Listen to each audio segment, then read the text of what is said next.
Baliktad rin sa GMA Regional TV Live mga kapuso o karong buntaga atong hinabion ang nag-inusarang tinunan nga taga Central Visayas nga nag-rank 7 sa 2023 Pharmacist Licensure Examination.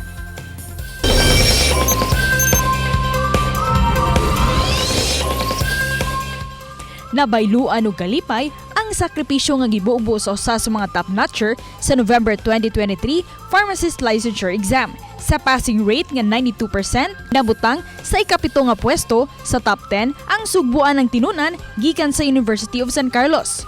Siya, si Razjen Chloe Pahilan, 23 anyos, ug ang nag-inusarang top-notcher gikan sa Central Visayas. Atong ibida ang iyang istorya sa kalampusan, ingon man ang iyang inspirasyon dinilang sa GMA Regional TV Live. And we have with us this morning, Razjen Chloe Pahilan. Good morning, Razjen, and welcome sa GMA Regional TV Live. Pakigreet ang tanan nato mga kapuso this morning. Hello, good morning sa tanang nagtanaw sa GMA Regional TV Live o sa atong mga kapuso viewers. Maayong buntag ka natong tanan. First of all, Razjen, congratulations ha! Dili gyud basta-basta top 7 sa Pharmacist Licensure Examination 2023. What was your reaction dihang imong nahibaw-an ang resulta? Unya asa ka niadto mga higayuna? Katong paglabas sa resulta, dako jud kaayo akong kalipay. Tungod sa akong kalipay, nakasingit jud ko o grabe akong hilak. Kay grabe gawas sa nakapasar. Yatagan pa jud ko bonus sa Ginoo nga maapil sa top 10 sa board exam mo to. Hastang lipaya jud nako. And speaking of top 7, unsay mga pagpangandam nga imuhang gihimo aron makabot ni nimong maong kalampusan? Sa akong pagpangandam, nag-enroll ko sa review center sa para sa board exam na ako'y mga study schedule nga ginasundan, katong mga naandan ako nga mga study habits mo gid akong gipangbuhat o disiplina nako akong sarili o kada uli nako gikan sa review mag-study, magbasa o mo na siya gabuhat kog mga practice questions o gabuhat ko og mga active recalls.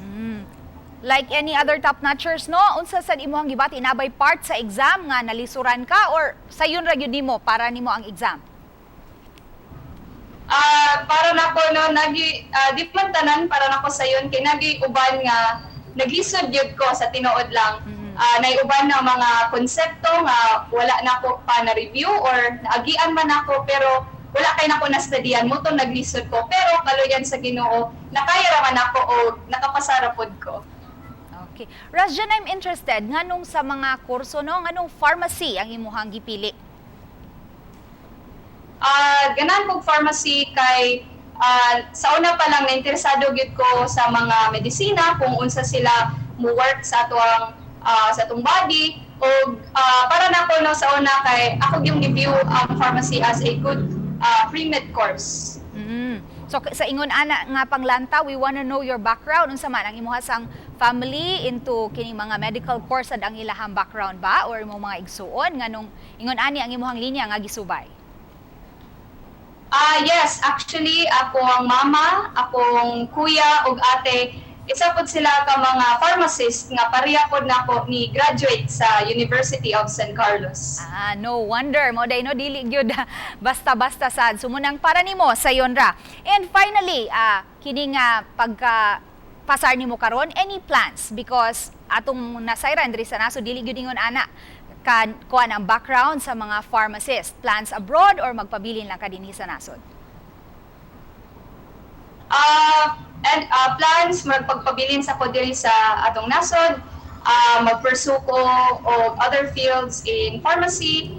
Pero sa karon lang sa nga bago pa na human ang board exam, magtanaw sa ako magpahulay o mag-spend time sa ako ang pamilya. Okay, finally, unsa imuhang mensahe ngadto sa mga tinunan ilabi na sa katong mga nag-review karon and buot sab nga mopasar? Sa atong mga kapuso diha, labi na sa mga naandoy na mahimong pharmacist puhon, ayaw mo undang sa paglaban o pagkapot sa inyong mga pangandoy. Dili sayo ang dalan padulong sa atong mga pangandoy no, pero ayaw ka dismaya kay kung maningkamot lang ta, mag-persevere sama sa disiplina, focus, consistency o labaw sa tanan pag-ampo sa Ginoo, kayang-kaya ra jud na nga makabot nato ang atong mga gipangandoy.